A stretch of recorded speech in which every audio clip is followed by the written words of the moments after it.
Good morning class. Spark institute के YouTube channel पे आप सबका स्वागत है। जैसे कि आप जानते ही हैं कि जेकेएसएसबी काफ़ी लंबे ड्राई स्पेल के बाद कुछ नई पोस्ट लगातार नोटिफाई कर रहा है। अभी रिसेंटली आप जानते ही हैं कि फीमेल सुपरवाइज़र की जो पोस्ट है वो रेफ़र की गई, वो नोटिफाई की गई। अप्रॉक्सीमेटली 201 पोस्ट जो हैं वो नोटिफाई की गई हैं। इसके रिगार्डिंग जो यूट्यूब वीडियो है वो हमारे यूट्यूब चैनल पे डल चुकी है, जहाँ डिटेल मैनर में मैंने जो आपका सिलेबस है, इसका सैलरी, इसका वर्क प्रोफाइल, हर एक चीज़ को डिस्कस किया हुआ है। अब सुनने में आ रहा है कि भाई जो जेकेएसएसबी है उसने एक इंडेंट आपको उस तक पहुंचा है जिसके अंदर डिफरेंट डिफरेंट डिपार्टमेंट की कुछ पोस्ट को नोटिफाई किया गया है, जिसमें से जो पहली पोस्ट है दैट इज़ नायब तहसीलदार पटवारी और तहसील सोशल वेलफेयर ऑफिसर। इसके रिगार्डिंग आज इस स्लाइड में हम डिटेल में बात करेंगे कि भाई कितनी पोस्ट रेफ़र की जा रही हैं जो एक्सपेक्टेड है, क्या सिलेबस होने जा रहा है, जो कि हम एक किस्म से कंपेयर करेंगे उसको पिछले साल के सिलेबस के साथ, ताकि हमें आइडिया बन पाए कि हमें किस तरह से अपनी तैयारी को रखना चाहिए, किस तरीके से हमें आगे अप्रोच रखनी चाहिए। देखें, ये समझने की काफ़ी ज़्यादा ज़रूरत है कि भाई हमें मतलब नोटिफिकेशन आउट हो इससे पहले ही अपनी तैयारी को शुरू कर देना चाहिए। इसी के रिगार्डिंग हमारी जो हमारी लेक्चर है या जो आज का हमारा ये अवेयरनेस एक आपकी जो वीडियो है ये बनाई जा रही है। जैसे ही नोटिफिकेशन आउट होगी उसके ऊपर डिटेल डिस्कशन मैं खुद करूँगा, जिसके अंदर मैं एक एक टॉपिक को भी डिस्कस करूँगा। आज भी मैं आपके सामने जो सिलेबस है नायब तहसीलदार का, पटवारी का, सोशल वेलफेयर ऑफिसर का जो लास्ट ईयर रहा था उसको भी डिस्कस करूँगा, ताकि आप सबको आइडिया बन सके और आप अभी से अपनी तैयारी को तैयार कर सकें। देखें, अब जो एक्सपेक्टेड वैकेंसी है, जो सुनने में आ रहा है या फिर जो इंडेंट दिया गया है, सुनने में आ रहा है कि अप्रॉक्सीमेटली 273 पोस्ट जो हैं वो रेफ़र की जा गई हैं और वो आने वाले 10 से 15 दिन के अंदर नोटिफाई हो जाएंगी। 273 पोस्ट नायब तहसीलदार की, जो कि बहुत बहुत ज़्यादा पोस्ट है। लास्ट 2000 आपको पता है अप्रॉक्सीमेटली 15 में इसकी नोटिफिकेशन आउट हुई थी, जिसके अंदर आई थिंक 80 टू 85 के आसपास आपकी वैकेंसी थी और नायब तहसीलदार सिलेक्ट हुए थे। देखिए, नायब तहसीलदार को मैं हमेशा कहूँगा कि ये सबसे बेस्ट एक जॉब है जेकेएसएसबी की। देखिए, जेकेएसएसबी में अगर हम देखें तो सबसे क्रीम वाली जॉब जो है वो कुछ नहीं, उसमें से एक आती है नायब तहसीलदार। ये क्यों मैं क्रीम वाली बोल रहा हूँ, क्यों? क्योंकि इसकी अगली प्रमोशन जो होती है वो केएस होती है, दैट इज़ तहसीलदार। और सबसे बढ़िया बात कि इसमें जो प्रमोशनल एस्पेक्ट है वो भी काफ़ी अच्छा है। मोटा मोटा 8 साल के अंदर अंदर एक शख्स जो है वो नायब तहसीलदार से तहसीलदार बन जाता है, जो कि आप जानते हैं कि कितनी ज़बरदस्त और कितनी बढ़िया पोस्ट है। एट द सेम टाइम दूसरी पोस्ट जिसका हमें ध्यान रखना चाहिए that is finance department. Finance inspector की जो पोस्ट होती है वो भी काफ़ी अच्छी पोस्ट होती है। कई बच्चों को आइडिया ही नहीं होता कि भाई हमें किन पोस्ट की तरफ ध्यान देना चाहिए, कौन सी पोस्ट ऐसी हैं जिनके ऊपर हमें फोकस करना चाहिए। क्योंकि ये अवेयरनेस कम होती है तो होता क्या है कि जब ये पोस्ट आती हैं तो आपको पता ही नहीं होता इसकी इंपॉर्टेंस क्या है या किस तरीके से आपके करियर को, किस तरीके से आपकी लाइफ को ये चेंज कर सकती है।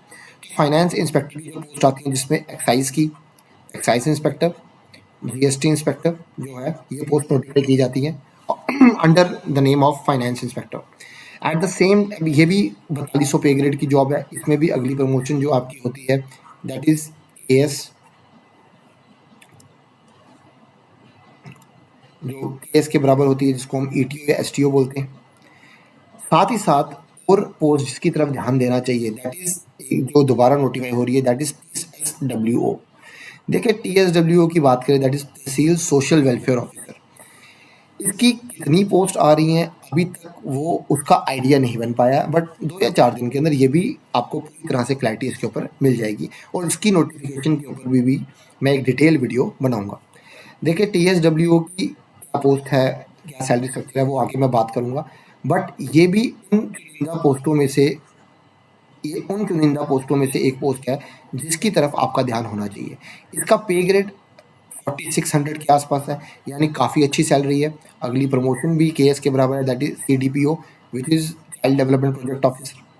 अगेन जिस पोस्ट की तरफ आपको ध्यान देना चाहिए दैट इज आईपीओ, इंडस्ट्री में ये पोस्ट होती है, बहुत बढ़िया पोस्ट है, 4200 पे ग्रेड है, अगली प्रमोशन इसमें भी केएस होती है। और साथ ही साथ एक और पोस्ट आती है that is legal metrological inspector. Legal metrological inspector, इसकी पोस्ट को भी नोटिफाई हुए काफ़ी टाइम हो गया। देखें अभी तक नायब तहसीलदार की जो ये पोस्ट आ रही है अप्रॉक्सीमेटली 8 साल के बाद आ रही है, 8 से 10 साल के बाद। फाइनेंस इंस्पेक्टर की भी मुझे लगता है नोटिफाई की गई थी, 10 पोस्ट आई थी, बट उससे एग्जाम कब हो रहा है कब नहीं हो रहा उसके ऊपर एक क्वेश्चन मार्क है, वो भी थोड़ी देर के अंदर नोटिफाई हो ही जाएगा। तहसील सोशल वेलफेयर ऑफिसर अगेन 8 साल के बाद आ रही है, ये भी लास्ट साल के बाद ये बम्पर वैकेंसी आई थी जब 88 के आसपास इंस्पेक्टर्स अपॉइंट हुए थे। लीगल मेट्रोलॉजिकल अगेन 2012-13 के आसपास लगा था, उसके बाद मुझे लगता नहीं दोबारा पोस्ट निकली है। आईपीओ का भी यही है, काफ़ी देर हो गई है, ये 2 पोस्ट भी नहीं आई हैं, तो इनके आने के भी चांस बने रहेंगे, इनका भी आपने ध्यान रखना है। तो अगर हम नायब तहसीलदार की बात करें जो कि एट प्रेजेंट जो हमें जो सुनने में आ रहा है कि नोटिफाई होने ही वाली है, 273 पोस्ट आ रही है जो कि बहुत ज़्यादा है। एट द सेम टाइम पटवारी की भी अप्रॉक्सीमेटली आपकी 2000 के आसपास जो है वैकेंसी आउट होने के चांस है। 100 के आसपास वैकेंसी आउट हो रही है पटवारी की, और आपको पता है पटवारी जो है वो भी एक बढ़िया जॉब है। अप्रॉक्सीमेटली 1900 इसका क्या है पे ग्रेड होता है, बट अच्छी जॉब है, वर्क प्रोफाइल अच्छी है, प्रमोशनल एस्पेक्ट ठीक है, बढ़िया पोस्ट है। जहाँ तक बात है टीएसडब्ल्यू की, उसकी कितनी पोस्टें नोटिफाई हो रही हैं वो इस मोमेंट पे तो आइडिया नहीं बन पा रहा। माइट भी आने वाले 10 दिन के अंदर वो क्लैरिटी हमें मिल जाएगी। आगे अगर हम चलें तो इसका नायब तहसीलदार में एक बड़ा क्वेश्चन आ रहा है कि भाई उर्दू का क्या सीन रहेगा। देखिए उर्दू की बात करें और अगर इसका जो सिलेबस है उसकी बात करें, इसके लिए हम देखते हैं 2015 में क्या हुआ। 2015 में जब ये नोटिफाई हुए आपके एग्ज़ाम, तब क्या सिलेबस था, ये उसको अगर हम देखें तो अगर उसको हम ध्यान से देखते हैं, देखा जाए तो ये सिलेबस था जो आपका किसका था 2015 में। ये आपका जो सिलेबस था वो नोटिफाई किया गया था, ठीक है।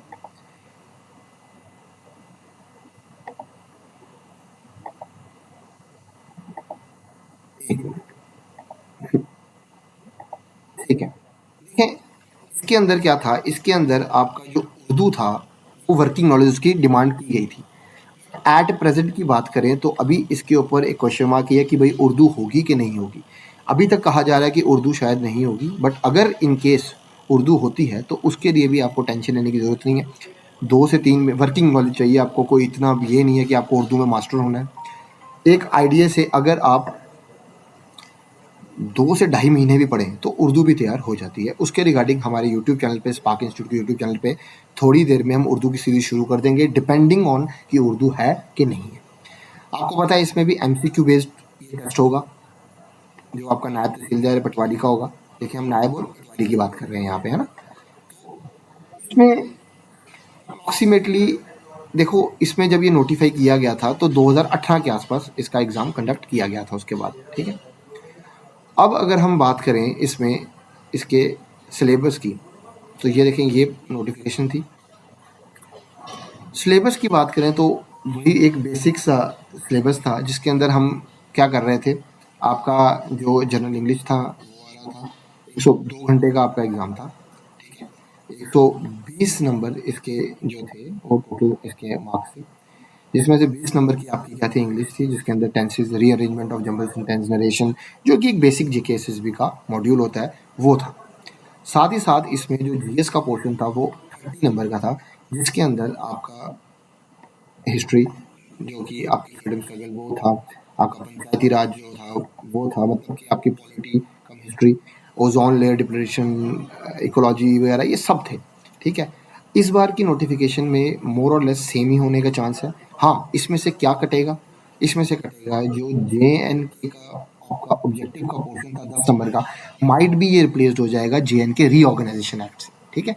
और जो कॉन्स्टिट्यूशन है उसके वही बेसिक टॉपिक आएंगे जो बाकी एग्जाम्स के आ रहे हैं, जैसे कि fundamental right, fundamental duties, salient features, DPSP, mostly यही आएंगे इसके अंदर, ठीक है। अब और जहाँ तक बात है JNK स्पेशल रेफरेंस टू आपका जो JNK का है, ये भी आपका आएगा 25 नंबर का था, इस बार भी मुझे लग रहा है 25 नंबर के आसपास होना चाहिए।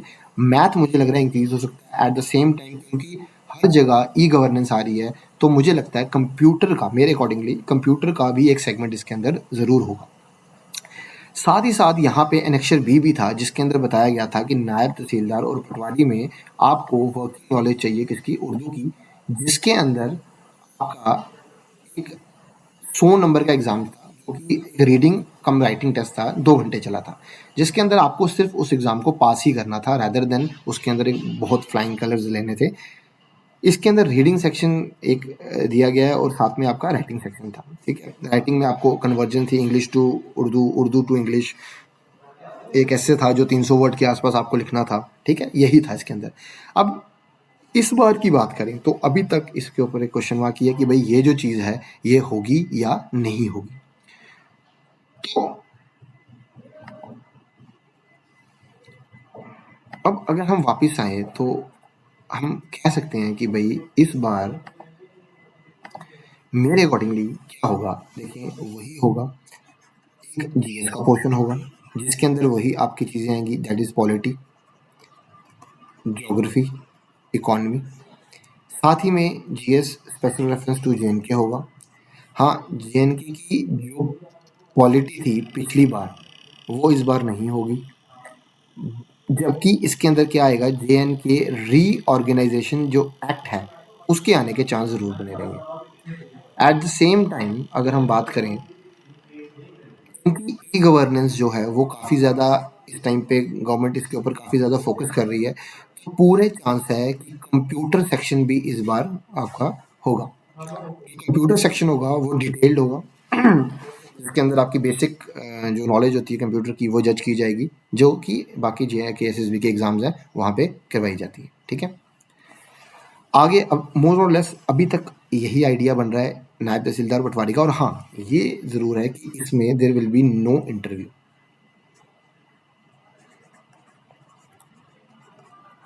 इंटरव्यू आपका कोई नहीं होगा, यानी कि आपको सिर्फ एक एग्ज़ाम को पास करना है, और अगर आप इस एक एग्ज़ाम में अच्छे तरीके से अच्छे नंबर ले आते हैं तो डायरेक्टली आप इस पोस्ट पे जा रहे हैं जो कि प्री गस्टेड है, स्पेशली नायब तहसीलदार की बात कर रहा हूँ। तो इस पे आपको फोकस करना चाहिए, ठीक है। इस पे डिटेल, इसके ऊपर किस तरह से पढ़ना चाहिए, किस तरह से नहीं पढ़ना चाहिए, इसके ऊपर डिटेल लेक्चर तब मैं डाल दूंगा जब आपका इसकी नोटिफिकेशन आउट हो जाएगी। अब को सवाल उठ रहा है कि कई लोगों को TSWO की जो आपकी जो पोस्ट है उसकी नॉलेज इतनी नहीं होती।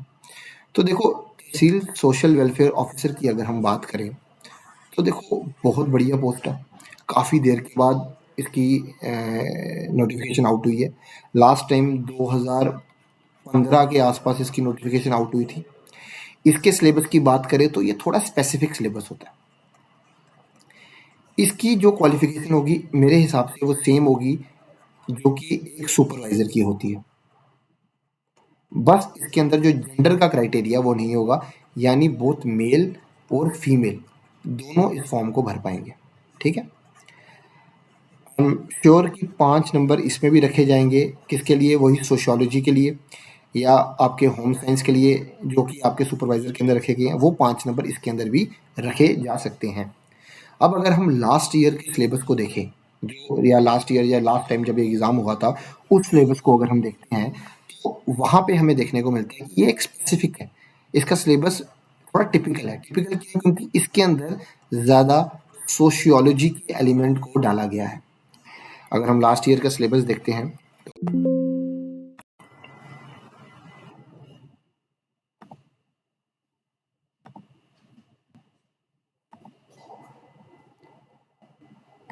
ये देखिए आप, ये है लास्ट ईयर का सिलेबस। अब अगर हम लास्ट ईयर के सिलेबस की बात करें तो देखिए आप कि इसमें जो सिलेबस था तहसील सोशल वेलफेयर ऑफिसर का 2015 में लास्ट टाइम इसकी रिक्रूटमेंट हुई थी, ठीक है।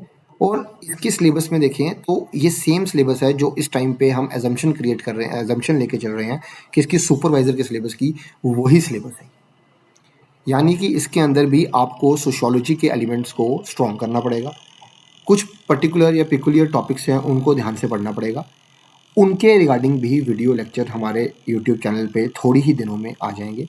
थोड़े ही दिनों में ये पूरी सीरीज़ हम कहाँ पे चलाएंगे, स्पार्क इंस्टीट्यूट के यूट्यूब चैनल पे चलाएंगे, जिसके अंदर सोसाइटी, कम्युनिटी, एसोसिएशन की बात की जाएगी, उसको हम डिटेल में पढ़ेंगे। आपका जो आपके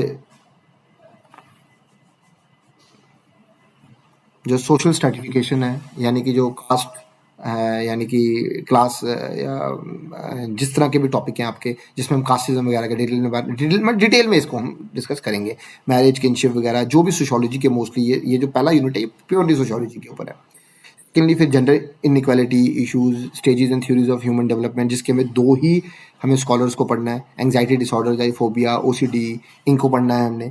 यूनिट 3 में हम थोड़ा इकोनॉमिक पॉइंट ऑफ व्यू से चीज़ों को पढ़ेंगे। यूनिट 4 में जो UNO, non alignment movement, democracy, इन चीज़ों के बारे में पढ़ा जाएगा। देखो ये 15 नंबर का आया था, हर एक सेगमेंट 15-15 नंबर का आया हुआ है, यानी डिटेल में इसको हमें पढ़ना पड़ेगा। पंचायती राज सिस्टम, सोशल नेटवर्किंग, इसके ऊपर बात था, मैकडॉनलाइजेशन।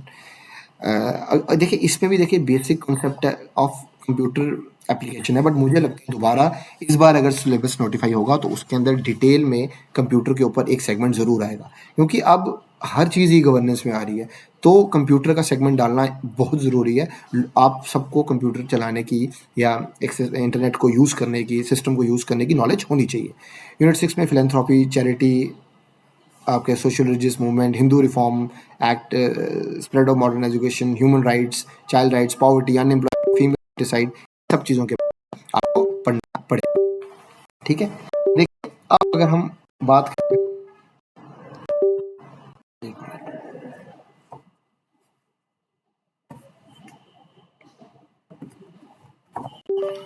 देखिए अब अगर हम बात करें दोबारा, अगर हम डिटेल में डिस्कस करें इसके, हाँ, अब देखिए अगर हम इसकी वर्क प्रोफाइल की बात करें, जो आपका टीएसओ होता है, again a very good post.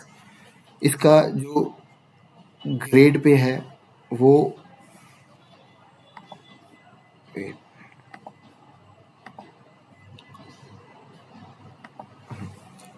4600 के आसपास का ग्रेड पे होता है, यानी कि अप्रॉक्सीमेटली 60+ सैलरी आपकी बन जाती है। ऐसा और 202 भी नहीं है, तो बढ़िया पोस्ट है। एक इंडिपेंडेंट ऑफिस होता है इसके अंदर। मेनली इसमें अगर आप काम की बात करें तो मेनली इसके अंदर काम होता है कि गवर्नमेंट की जो स्कीम्स हैं उसके रिगार्डिंग अवेयरनेस क्रिएट की जाए। आपके जितने पेंशन प्रोग्राम्स हैं जो गवर्नमेंट ने निकाले हैं, सोशल सिक्योरिटी के रिगार्डिंग है, जितने भी पेंशन प्रोग्राम है, जो ओल्ड एज पेंशन है वगैरह वगैरह, वो हर एक चीज़ कौन मैनेज करता है? टीएसडब्ल्यू करता है। ठीक है, तो काफ़ी अच्छी पोस्ट है, काफ़ी रिस्पेक्टेबल जॉब है। अगली प्रमोशन की बात करें तो अगली प्रमोशन इसके अंदर सीडीपीओ की होती है, that is child development project officer, जो कि एक केएस ऑफिसर होता है। ठीक है, कई बार आप इंचार्ज सीडीपीओ लगते हो और वक्त के साथ आप फिर सीडीपीओ, जो फुल फ्लेज आपकी जब इंडक्शन हो जाती है तो आप सीडीपीओ में आ जाते हो, उसके बाद आपको केएस का रैंक मिल जाता है आफ्टर गेटिंग इंडक्टेड। ठीक है, तो बढ़िया पोस्ट है अगेन। अगर हम सैलरी स्ट्रक्चर की बात करें, जैसे मैंने बताया भी है अभी आपको कि भाई अगर हम एंट्री की बात करें, देखिए अगर एंटी की बात करें, इसका 4200 के आसपास ग्रेड पे है, और इसकी सैलरी अगेन आपकी अप्रॉक्सीमेटली 50 से 60 के बीच में बन जाती है। पटवारी की बात करें, इसकी सैलरी, ये 1900 ग्रेड पे की जॉब है, इसकी सैलरी आपकी 20 से 25 हज़ार के आसपास बन जाती है।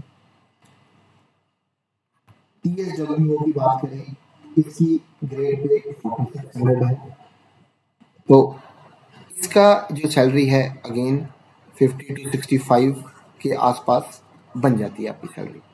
तो अगेन मैं दोबारा आपको कहना चाहूँगा कि बहुत बढ़िया पोस्ट्स आ रही है, एक बम्पर वैकेंसी है। ये वीडियो अभी नोटिफिकेशन आउट नहीं है, पर ये वीडियो डालने का मेन मोटिव यही था कि आप सब अभी से तैयारी शुरू कर दें। ये जो एनटी का सिलेबस है, पटवारी का सिलेबस है, टीएसडब्ल्यू का सिलेबस है, ये हमारे आपको जो टेलीग्राम ग्रुप है वहाँ पे आपको मिल जाएगा। अदरवाइज़ आप इस नंबर पे कांटेक्ट कर सकते हैं, इस नंबर पे भी आपको ये आप मैसेज करें और आप लिखें कि आपको पुराना मैसेज वो आपका सिलेबस एनटी का चाहिए, टीएसडब्ल्यू का चाहिए, तो वो आपको हम फॉरवर्ड कर देंगे। साथ ही साथ जो स्पार्क इंस्टीट्यूट है वो अपना इसके जितने जो कोर्सेज हैं नायब तहसीलदार पटवारी TSW के वो हम स्टार्ट कर रहे हैं। At the same time female supervisor के कोर्सेज भी हम स्टार्ट कर रहे हैं और थोड़े दिनों में यूट्यूब चैनल पे आपको लगातार इसकी वीडियोस देखने को मिल जाएंगी।